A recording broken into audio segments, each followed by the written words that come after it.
So guys, ito na, papasok na tayo. Ito nga pala yung mga kasama natin. Yung iba galing Cubao, yung iba galing ano pa. Pero wala kayong magagawa kung gusto namin mag-bike. Kahit umuulan yan.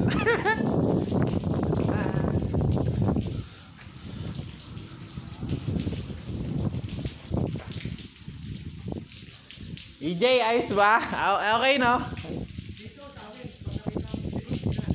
Grabe nga, ako nga nagmahabang parang din eh. O kaya nga.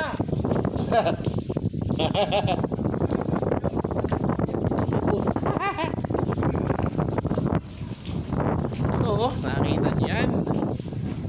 Nakita niyo yan, no? Oh. Oh, di ba?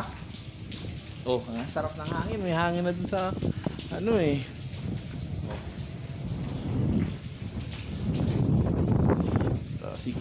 Yan, bike ko si Kugan. Oh, ganda oh. Oh my God, what a kind of experience.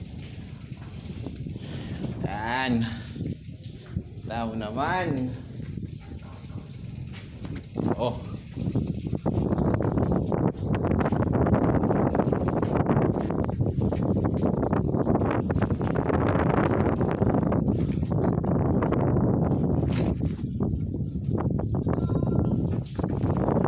Ayan o.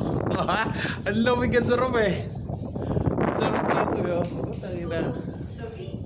Ang sarap. Anak ng pusa. Yan mo, parang may maliit na kuweba doon sa dulo. Nakakatakot pala. Okay, sanay kayo na umago. Ganito naman. Ito naman to. Parang masarap naman to pasukin. Diba?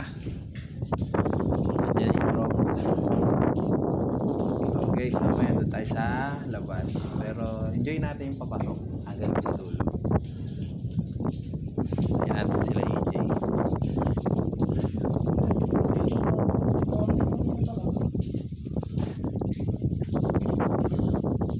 Ayan pala nila oh. Mga taga ko ba kayo, pre?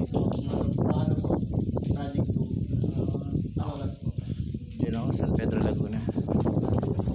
Malayo din sa inyo. Kasi sa bagay, di ba, parang may daan dyan sa may Marikina tapos kay ayun. Kaso dami naman dadaan ng Rizal, di ba? Ako dito lang ako sa may C6 at tapos Taytay, tapos Amono, tapos yung baybay ng mula Sukat hanggang Alabang, tapos Muntinlupa, San Pedro. Problema yan.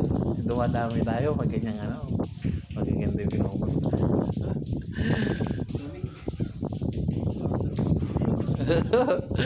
Hindi mo makalain eh oh.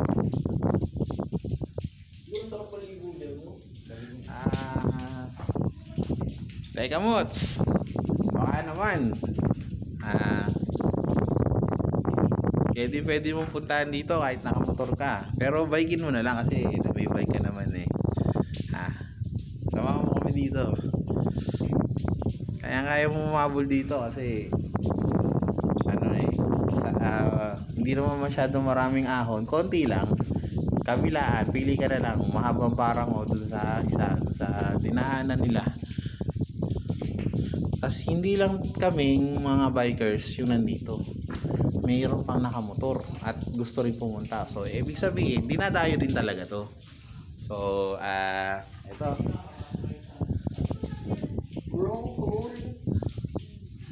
Tara na! Puntahan na natin! Ayun pa, dami pa bikers oh. Oh, di ba? Kalain mo, mamaya pipicture tayo niyan.